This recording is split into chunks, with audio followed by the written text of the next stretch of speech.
Fala pessoal, como é que vocês estão? Tudo bem? Estamos iniciando hoje o nosso primeiro episódio do Papo de Futuro. E eu trouxe aqui algumas anotações para mim não esquecer na hora de apresentar para vocês, tá? Bom, o Papo de Futuro é um movimento, tá?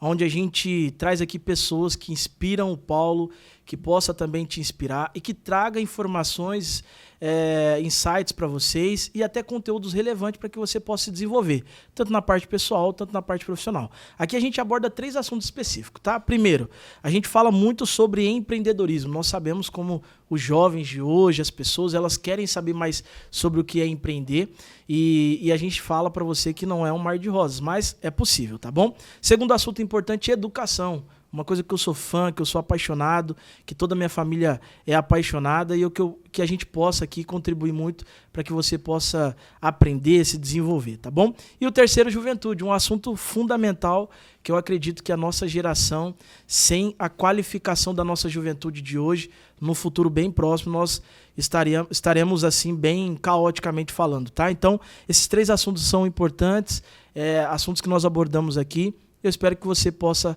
gostar, compartilhar e indicar para outras pessoas, tá bom? Vamos falar aqui agora do nosso convidado de hoje. Eu trouxe aqui uma pessoa que eu admiro bastante, que eu conheci faz pouco tempo, mas que eu já venho acompanhando nas redes sociais faz um bom tempo. Bom, o nosso convidado de hoje é o Tarcísio Barbosa, que ele é empreendedor no ramo de educação há mais de 20 anos, certo, Tarcísio? Isso. Ele também é cofundador e CEO do Grupo Zeta, educacional e Start Anglo Bilingual School, certo? Tarcísio, é uma honra ter você aqui conosco, batendo esse papo. Acho que vai ser um papo muito produtivo. Você que está na área de educação vai agregar bastante conosco aqui, então seja muito bem-vindo. Obrigado, Paulo. Obrigado a todos aí. E um prazer todo meu estar aqui participando desse podcast. Fico super honrado em ter sido convidado por você. E estou aqui para contribuir, né?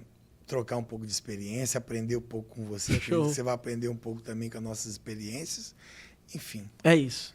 Tarcísio, eu tenho algumas perguntas aqui para te fazer, tá? Claro. Mas vamos colocar todo mundo na mesma ideia aqui, tá? Para quem está nos assistindo, quem é o Tarcísio? Por que decidiu empreender na área de educação? Sei que você é casado, tem 2, 3 filhos, se eu não me engano, 3 filhos, né? 3. Como é que começou essa jornada? Por que o Tarcísio decidiu empreender na área de educação, cara? Olha, é uma coisa interessante. Vou contar um pouquinho da minha história. Perfeito. Né? Eu sou de Buritama, que é uma cidadezinha pequenininha, próxima daqui. Mas muito jóia, gosto muito de Buritama. Sou um buritamense que moro em Rio Preto. Show. Né? E lá em Buritama, quando... toda a minha infância, minha adolescência, eu jogava futebol. E comecei a me desenvolver no futebol e fiz um teste na época aqui no América de Rio Preto e fui aprovado. E vim para o América de Rio Preto. Então eu fiquei um período da minha vida como jogador de futebol. Comecei a minha vida profissional como jogador de futebol. Óbvio que ainda quase uma criança, né? Com 14 para 15 Sim. anos. E aí passei por alguns clubes, outros clubes. Fui jogar no Mojimirim, depois me profissionalizei. Joguei em Birigui, no Bandeirante também, uma época. Então eu joguei dos meus 14 aos 22 anos como profissional. Perfeito. Mas nesse período todo, né, o meu pai sempre foi empreendedor, comerciante lá em Buritama, né? Minha mãe também empreendedora, foi professora, diretora de escola. E sempre tivemos uma veia empreendedora na família. Talvez isso é um negócio que, por osmose, você vai observando e ficando ligado nessas oportunidades, né? Porque empreender é resolver problema. Então você começa a enxergar os problemas e também enxergar, de repente, uma possibilidade de resolver isso.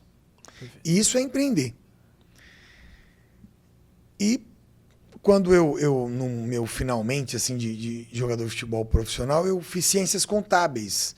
Não tinha nada a ver com futebol. Normalmente o jogador, os poucos que estudam, fazem educação física. Eu fiz ciências contábeis. Na época eu fiz em Araçatuba à noite. Show. E logo que me formei também, já estava namorando a minha esposa, apaixonado, querendo me casar, né? E resolvi parar de jogar futebol profissional. Me casei bem cedo, casei com 22 anos, minha esposa tinha 18 na época. começamos a vida. Ela também fazia administração de empresas. O pai dela tinha também um comércio na cidade. Então, juntou duas cabeças ali, empreendedoras, e fomos tocar nossa vida e estamos tocando até hoje, graças a Deus. E começamos lá em Buritama no ano de 1996. A minha mãe, ela tinha sido diretora de escola pública, ela se aposentou muito jovem, comentou comigo dessa possibilidade de abrir uma escola particular em Buritama, mesmo sendo uma cidade pequena. Tinha algumas cidades pequenas da região fazendo esse movimento. Nós tiramos algumas poucas informações e fomos, cara. Abrimos a primeira, fomos na cara e na coragem, na fé. Fomos na pura fé. Sempre conto essa história e me orgulho muito disso. Eu acho que se juntássemos eu e a minha mãe, nós não tínhamos R$1.000 na época. Nossa. E montamos a primeira escola lá, o Zeta de Buritama. Na época a gente trabalhava com o sistema objetivo. Show. E ali começou a nossa história, em 1996. Aí no ano de 2000 fomos para Promissão, abrimos uma unidade lá, depois em 2000 para Birigui, 2012 para Bauru, 2014 aqui, aí montamos a Start, 2020, 2022 Araçatuba, e fomos expandindo nessas cidades. Hoje nós temos o Grupo Zeta, com 12 unidades educacionais, todas, hoje não trabalhamos mais com objetivo, e trabalhamos sim com o Anglo, né? Todas as unidades trabalham com o sistema Anglo. Somos o maior parceiro Anglo do interior de São Paulo e fundamos a Start Anglo Bilingual School, que se tornou uma franquia. Nós fizemos uma fusão com a Somos Educação na Start, que é a maior empresa de educação da América Latina, listada na Nasdaq, também na B3, a Somos, né? E nasceu a Start Anglo Bilingual School como franqueadora.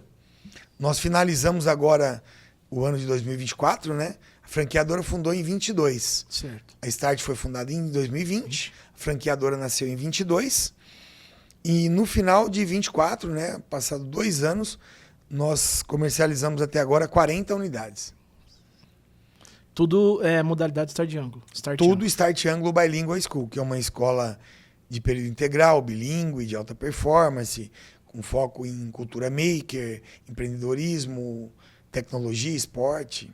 Perfeito. Bem bacana. Agora acredito que todo mundo está na mesma linha. Agora a gente te conhece, sabe quem é você. E eu acho que isso é fundamental, né? E uma grande pergunta, assim, imaginando o que o pessoal gostaria de perguntar para você, Tarcísio, até fugindo um pouco aqui do que eu anotei aqui, por que você acredita que esse modelo educacional, ele funciona? Sendo um modelo de alta performance, um modelo onde os jovens também, além das aulas normais como português, matemática, ciências que eles têm tradicionais, tendo esse complemento de empreendedorismo, educação financeira, essa alta performance, tendo a parte de esporte incluso também, não só a parte de educação física, né? Que a gente vê muito nas escolas públicas, principalmente, que o jovem vai lá, o professor libera bola de futebol, bola de vôlei, e eles ficam brincando na quadra. Não, você precisa ter um treinamento, alguma coisa mais específica. Por que você acredita muito nesse modelo e por que você acha que esse modelo funciona? Porque tem funcionado, né? Todo esse período. Olha só, Paulo, a gente já tinha uma experiência, né? Quando fundamos a Start, nós, de 96 a 2020, nós já tínhamos... Vixe, aí você me pegou. 0 exatas. 24 anos de experiência no ramo da educação. Então a gente tinha visto já algumas coisas, o que dá certo, o que não dá. E a gente percebe que o jovem de hoje, a criança, o adolescente, até as famílias, elas têm outras necessidades. As necessidades foram se ampliando, né? Então a Start, ela tem um modelo de negócio, um modelo educacional resolutivo. Perfeito. No sentido de resolver a vida do aluno e da família, mas de uma maneira bem completa, onde ela vai preparar o aluno para os grandes vestibulares e também para empreender, para ser um cidadão autônomo, um cidadão do mundo global, com bilinguismo, com tecnologia, com uma série de conhecimentos, com uma vivência social sofisticada. Isso faz com que o aluno se desenvolva.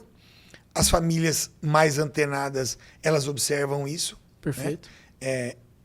Por mais que o país passe por uma situação delicada economicamente, existem as famílias que estão bem, se dão bem e têm uma educação para comprar um serviço de qualidade. Perfeito. Né? Que é um grande diferencial, é o cliente e o aluno que a gente busca. Porque fica muito complicado você oferecer, ofertar, produzir um serviço de alta qualidade, de alto padrão, se o seu cliente não entender isso tudo. Né? Entendi. Isso tudo tem um custo e você tem que ter um cliente conectado com isso. Não só financeiramente, mas também culturalmente e dando a importância devida para essa compra de serviço educacional de qualidade. Né? Nossa, eu acho que isso é o que estava faltando assim, para mim ter um pouco mais de clareza. Né? Nós temos um instituto hoje, a Escola Jovem de Negócios, e nosso principal objetivo é formar esse jovem para que ele seja um líder e empreendedor.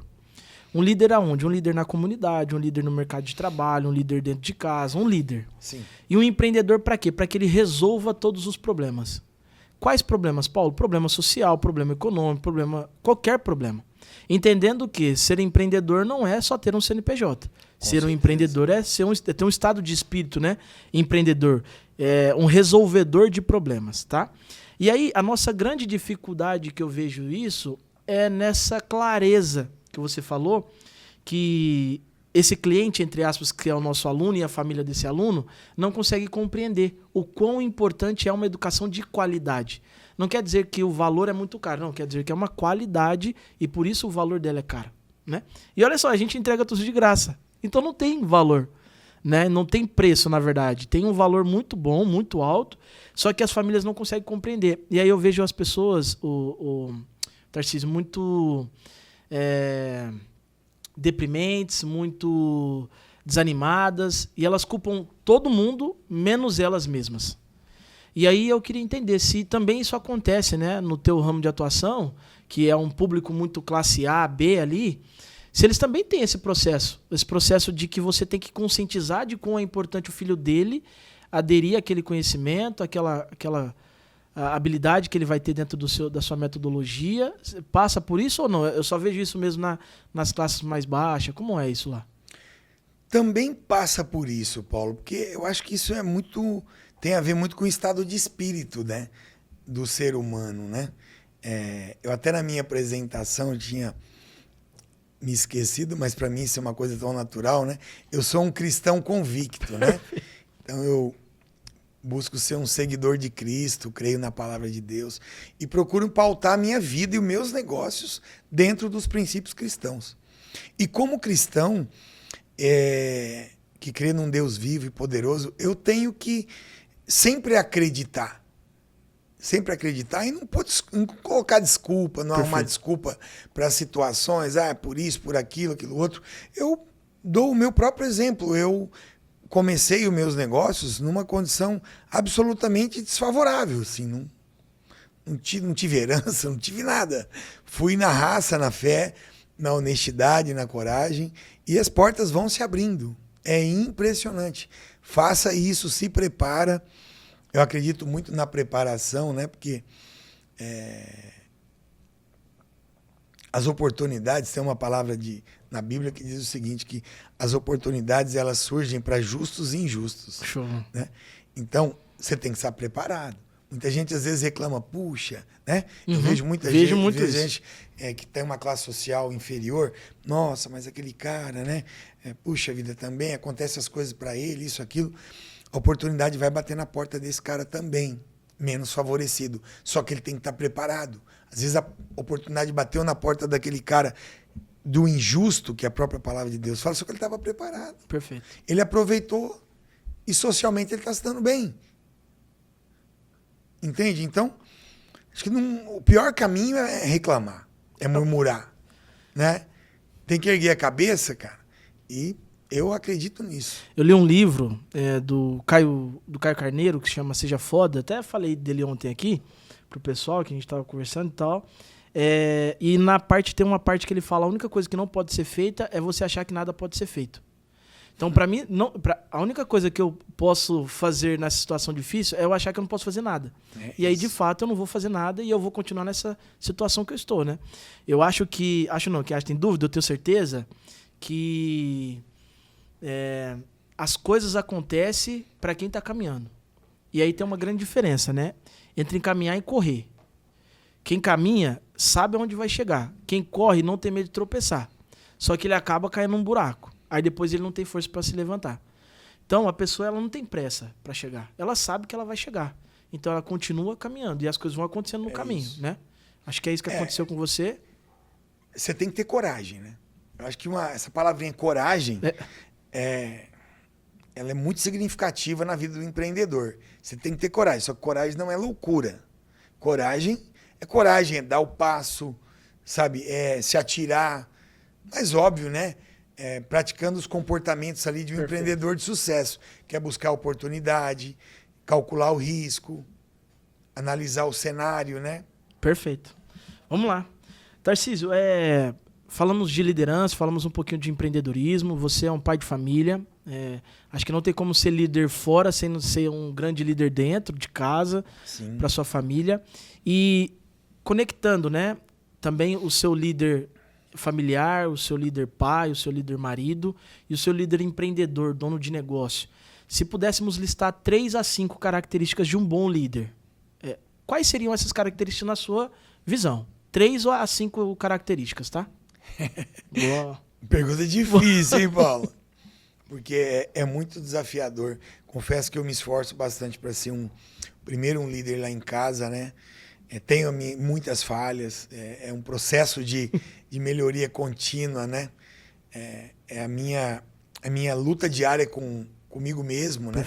Para melhorar a minha vida. Eu tenho 3 filhos, eu tenho trigêmeos, eles têm 22 anos, Gustavo, Guilherme e Ana Beatriz. Sou casado com a Giovana já há 30, né?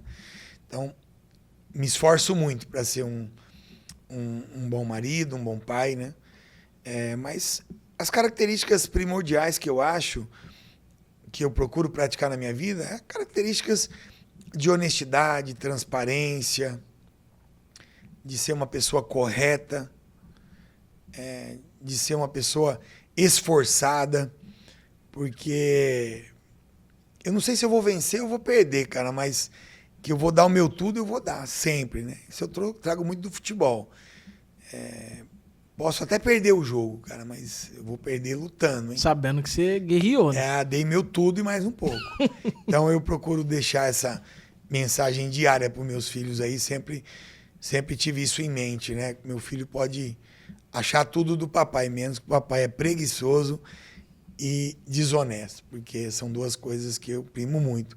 E ser muito esforçado, muito trabalhador e muito honesto, né? Perfeito. Isso eu trago da minha casa também, dos meus pais, né? Acho que o futebol, né? Também joguei um período, né? Joguei no palestra aqui.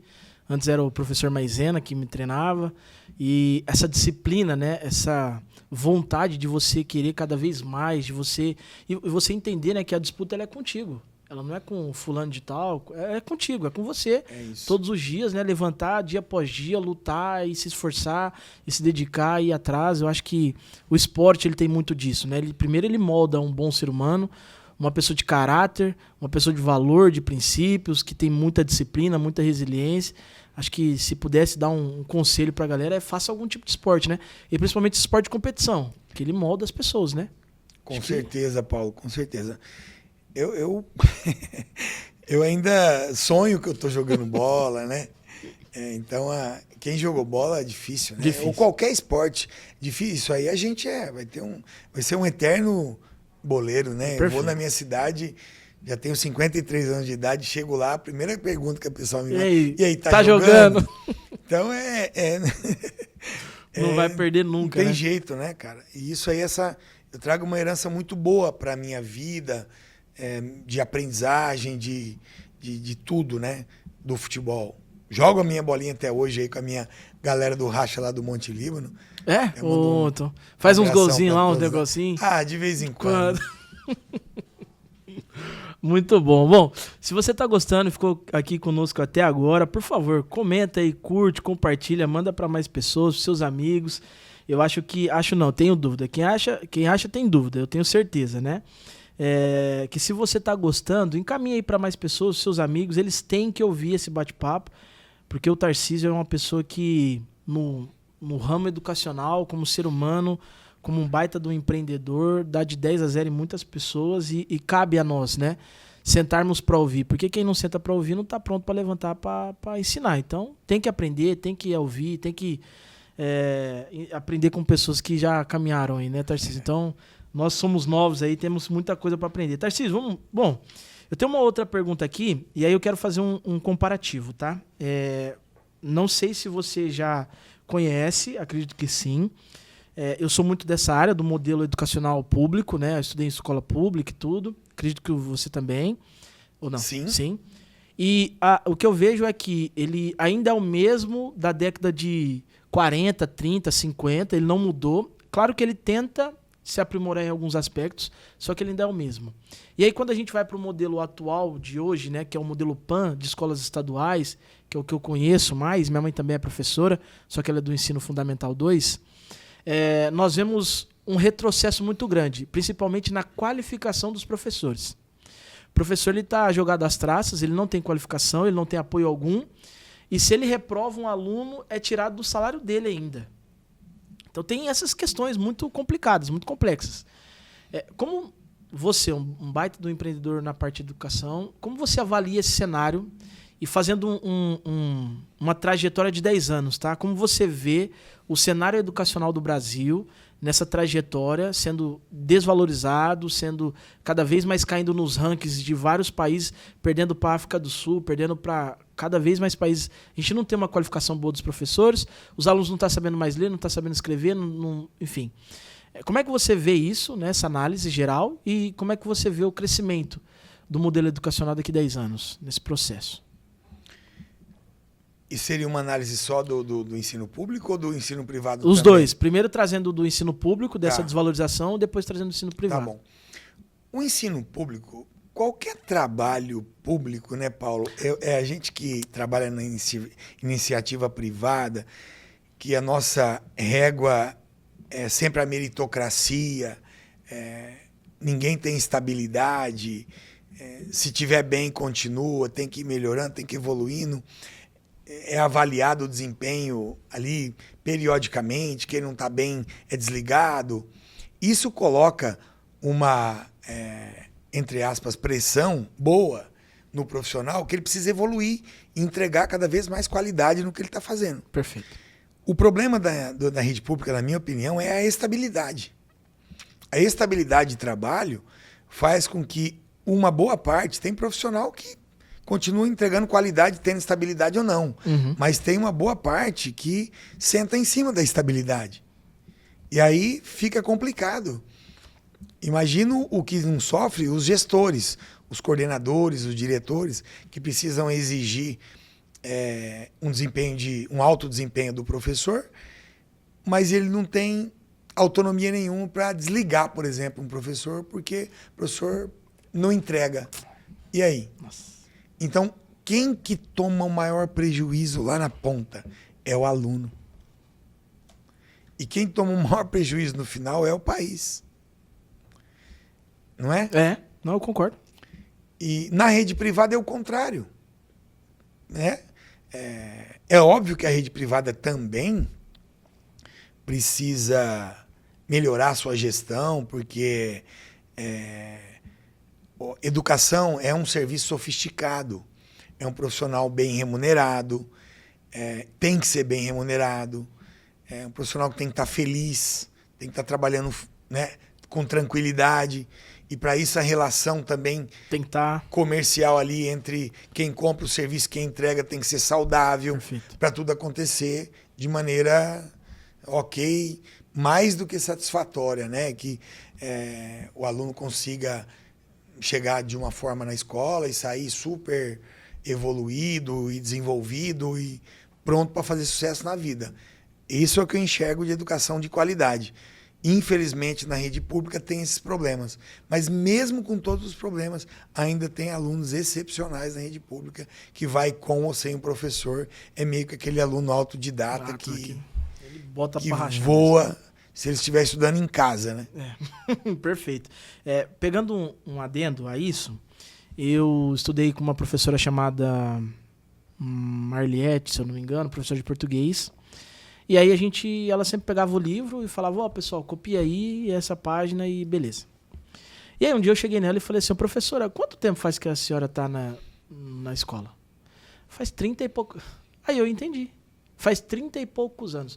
Imagina, pensa comigo, Tarcísio, imagina uma pessoa que está há 30 e poucos anos na mesma escola, dando aula de português para vários alunos, que uma sala tem de 35 a 45 alunos, uma sala abarrotada de gente subindo pelas paredes já, que não cabe mais ninguém lá.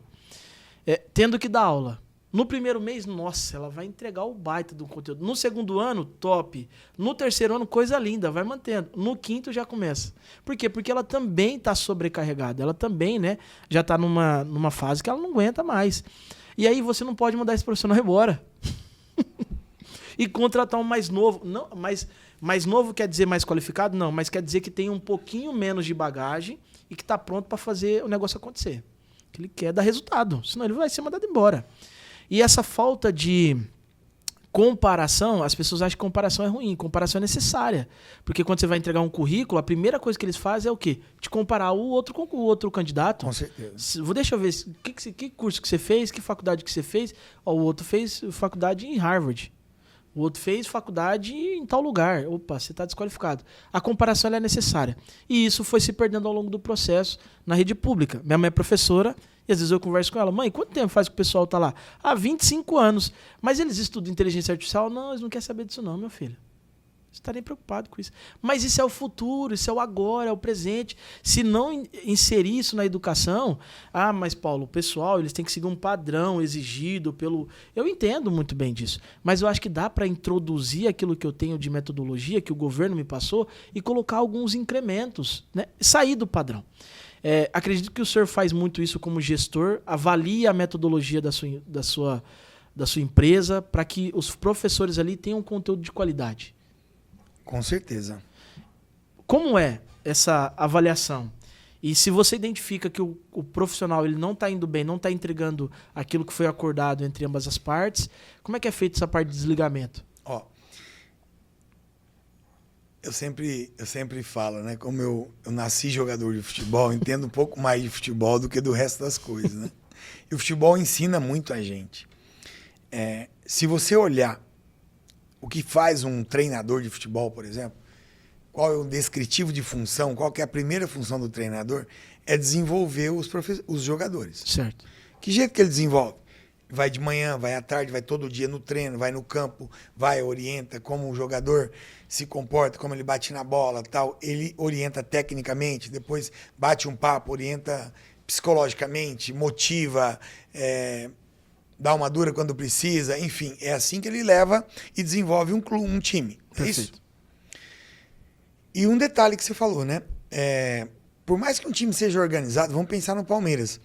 Um jogador dificilmente fica 10 anos no Palmeiras. Dificilmente. Porque tem uma necessidade de oxigenar o time, né? Nem sempre aquela escola que tem um time de professores há décadas é a melhor escola. Às vezes ela tem há décadas porque ela não faz avaliação de desempenho, ela não pega feedback do trabalho, nem dá devolutiva para o professor. Então, fica levando de barriga. Quando o correto é o coordenador e a direção da escola fazer análise, pelo menos bimestralmente, de como andam essas coisas. O professor, nas nossas unidades Anglo, ele é avaliado bimestralmente. O coordenador também tem um trabalho de escuta ativa. Ele entra de maneira ordenada, combinada, não é nada de surpresa, de supetão. Tá pegado de supetão. Não, ele entra para assistir a aula do professor. Porque o treinador no futebol, ele tá lá no campo todo dia vendo como o cara se comporta. Mas o coordenador, normalmente, nem tem como ele estar todas as aulas lá olhando, mas ele tem que olhar. De repente, o professor é um professor mais jovem, fala muito rápido, fala muito alto, vem cá, chama na sala dele, pontua aqui, pontua ali, um conteúdo que você demorou 30 minutos para explicar, você deveria ter demorado 5, 10. Enfim, ele vai ajustando a rota, mas ele tem que ter esse contato. Perfeito. Então, a falta desse trabalho de gestão ocasiona a entrega de baixa qualidade lá na ponta para o aluno. Perfeito. É a maneira que a gente enxerga. Cara, tem uma frase famosa, né? Tudo que não se mede, não se gere. Então, se não medir, como é que gere? Gere um sentimento? Não dá. Eu acho que eu vou desligar esse cara porque eu não estou gostando do jeito dele. Não é assim, cara. Eu sempre falo pro meu time, ó. Falo pro coordenador, o professor não está aqui para você gostar dele como pessoa, não. Ele tem que entregar um serviço de alta qualidade, foi para isso que ele foi contratado. Agora, se você vai gostar dele ou não, é uma questão muito mais pessoal do que profissional. Perfeito. E aqui nós estamos falando de profissional, né? Perfeito. Eu acho que quem acha tem dúvida, eu tenho certeza. Que quando a gente une, né, essa pessoa, que ela tem esse espírito de liderança, esse espírito de fato é um ser humano, né? Ele tem esse olhar para o outro muito afiado também, mas ele entende que profissional é profissional, pessoal é pessoal. Essa diferenciação e saber diferenciar isso é fundamental para que o processo seja muito bem executado, né? E que quem não sofra na ponta é os jovens, Sim. os alunos, que eles possam se desenvolver e possam aderir às habilidades que eles estão ali para ser adquiridas, né? Tarcísio, se você pudesse dar um conselho para os jovens, tá? Então, imagina o Tarcísio lá na época de 15, 16 anos. Se você pudesse dar um conselho para o jovem Tarcísio, quando estava começando sua carreira profissional, pessoal, com a sua família, qual conselho você daria, Tarcísio, para você mesmo? Estude, se dedique, se prepara se capacita cada vez mais, adquira N habilidades, desenvolva as habilidades que você já tem, procura adquirir algumas outras, que na minha época não tinha tanta tecnologia, hoje tem. Fique muito antenado à tecnologia, aprenda bastante sobre pessoas, né? Seja uma pessoa organizada, comece organizando a sua mesada. Seu primeiro salarinho é pequenininho, não tem problema, mas tem que organizar no pouco para você poder desfrutar no muito, né? Senão não vai ter. Então, são dicas que fundamentais. Eu dou essas dicas até também para pais, né? Oriente seus filhos para serem organizados. Pais, sejam organizados. Deem esse exemplo, né? Eu nunca vi pessoa desorganizada estar bem na vida. Uma coisa, né? Os pais hoje em dia, eles estão muito... pelo menos a classe, né, que eu lido mais, que é a classe mais baixa, assim, e a gente às vezes vai conversar com eles, eles estão muito frustrados, né? E aí os filhos, eles seguem aquilo que você faz, não aquilo que você fala para eles fazerem. Filho, vai fazer tal coisa, mas você não faz, pai. Filho, seja organizado, mas você não faz, pai. E aí quando esse filho ele tem essa autonomia e ele vai de encontro contra aquilo que o pai fala, o pai não gosta muito. Mas não se esqueça, o seu filho ele faz aquilo que você faz e não aquilo que você fala para ele. Então, a única forma que eu entendo, tá, de liderança, eu tenho 2 filhos, Isaac e Helena. A única forma que eu entendo de liderança, a única forma que eu entendo de inspirar outras pessoas é pelo exemplo. Esse é o único... O exemplo fala mais do que 1000 palavras, não, do né? que qualquer outra coisa, né? Com certeza. Tem uma frase que diz, né? A fala convence, o exemplo arrasta. É isso. Então eu posso te convencer nas minhas falas bonitas, mas no dia a dia, se a pessoa não fizer aquilo, esqueça tudo. Não vale de absolutamente nada. Então talvez o conselho mesmo que os pais tenham que aderir antes dos filhos é faça. Né? Seja exemplo para o seu filho, porque não adianta nada. Não mexa no telefone, filho, vem jantar na mesa. Mas você não janta na mesa, pai. Eu estou vendo você sentado no sofá, mexendo no telefone e não vindo jantar. Então, essas são umas questões, né, que eu considero muito, porque eu tenho minha família, eu gosto de estar muito reunido com a minha família, para mim eles são tudo na minha vida, e isso para mim é fundamental. Porque quando o meu filho olhar para mim, eu quero que ele fale assim, olha, nunca possa falar do meu pai que ele é um cara preguiçoso, ele é um cara que não trabalha, ele é um cara que não faz nada. O cara trabalha, o cara vai para cima. Esse é o pai que eu quero que os meus filhos me vejam. Né? É isso. Então, é isso. Eu tenho uma última pergunta aqui para a gente poder finalizar, Tarcísio. Mas antes, eu quero pedir pro pessoal que está nos assistindo para que vocês aí curta, comenta o vídeo, deixa seu like. E caso você tenha alguma pergunta específica para fazer pro Tarcísio, manda aqui nos comentários. Depois eu encaminho pro Tarcísio. O Tarcísio responde para vocês. Claro. A gente marca de gravar um outro podcast pro Tarcísio responder, beleza? Então não se esqueça de fazer isso. E você que ainda não tá seguindo o nosso podcast no YouTube, no Instagram, por favor, segue lá, Papo de Futuro, simples. Só Papo de Futuro, você vai achar. Se inscreve no canal e segue a gente lá no Instagram, tá bom? Tarcísio, uma última pergunta, a gente finaliza. Se a sua mensagem final fosse entregue para todos os jovens assim do mundo inteiro, tá? Não sei qual que é a forma que ela ia chegar, no celular, no outdoor, na televisão, não sei. Mas ela chegaria. Qual que é o conselho principal que você daria para o jovem para que ele possa se desenvolver tanto na parte pessoal, tanto na parte profissional? E que ele seja uma pessoa de caráter. Uma pessoa leal, uma pessoa do bem, uma pessoa que faça pelas outras antes dela poder olhar qualquer lucro futuro. Eu acho que ser empreendedor é isso, né? A gente ter esse olhar para o outro. Então, qual que seria a sua mensagem final? Sem dúvida nenhuma, Paulo, a minha mensagem para o jovem, para o adulto, para qualquer um que seja, é siga o exemplo de Cristo. Se a gente seguir Jesus, cara, vai dar tudo Resolve certo. Tudo, cara. Você vai ser um empreendedor de sucesso. Você vai ser um ser humano de sucesso. Um pai, uma mãe de sucesso. Um jovem. As portas vão se abrir. Você vai ser uma pessoa respeitada. E as coisas vão acontecer. Porque todo pai pensa assim, olha, eu vou investir na educação do meu filho. Eu gostaria que ele tivesse uma vida de qualidade. E outra dica que eu dou também é assim. Se apaixone por qualidade. Escolha a qualidade. Não deixe a mediocridade tomar conta da sua mente e dos seus hábitos. Escolha ser uma pessoa de qualidade.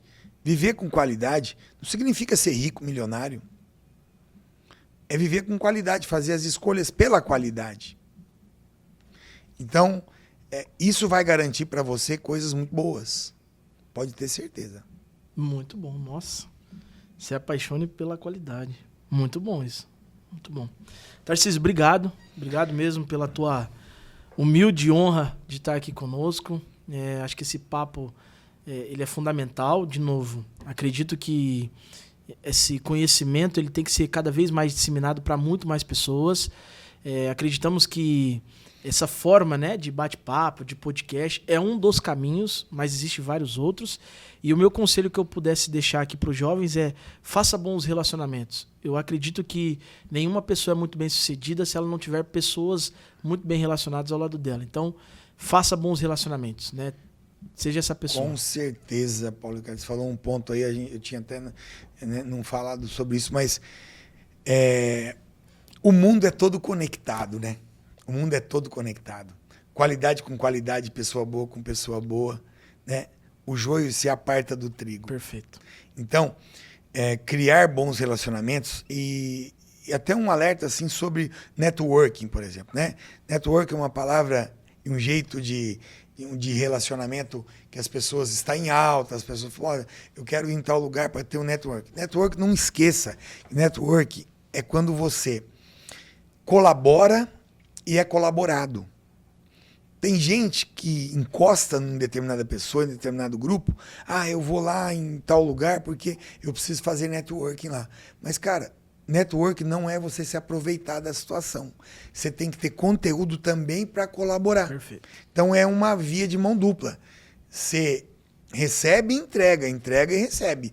Isso é um network verdadeiro e você cria boas relações verdadeiras, de confiança. E assim você vai criando uma cadeia produtiva, ativa, do bem, e as coisas vão dando certo. E você atrai aquilo que você é, né? Exatamente. Se você é essa pessoa do bem, uma pessoa de valor, uma pessoa de princípio de Cristo, cara, só vai atrair pessoas do bem, não tem jeito. É isso, porque as coisas são conectadas. Perfeito.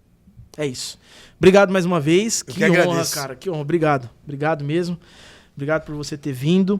Pessoal, a gente encerra por aqui nosso primeiro episódio. Quero agradecer. Foi uma honra, viu? E eu tava com frio na barriga pra caramba, cara. Mas foi muito bom. Posso dar uma mensagem final? Por favor, por favor. Queria também, Paulo, te agradecer pela oportunidade, né? E te parabenizar por essa iniciativa do podcast, pela iniciativa do Instituto, né? Sim. Você está fazendo uma coisa muito bacana aqui pelos jovens de São José do Rio Preto. Que Deus possa te abençoar cada dia mais, te dar muita sabedoria, ousadia, para que você continue tocando esse seu legado adiante aí. Eu tenho certeza que você está interferindo positivamente na vida de muita gente. Amém. E Deus vai te abençoar por isso. Amém, eu tenho certeza. Que já está abençoando. Eu creio, tá? Só coloca pessoas boas do meu lado aí, ó. Senhor, Isso pessoal aí. aqui, ó.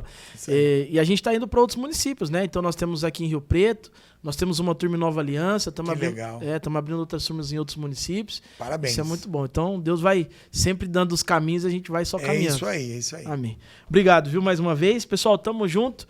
Para você que não é inscrito, se inscreve no canal. Deixe sua mensagem de apoio, sua mensagem de gratidão e também, caso você tenha alguma dúvida, estamos aqui para te ajudar. Não se esqueça, juntos nós podemos criar o impossível e segue nós aí. Tchau, tchau, pessoal.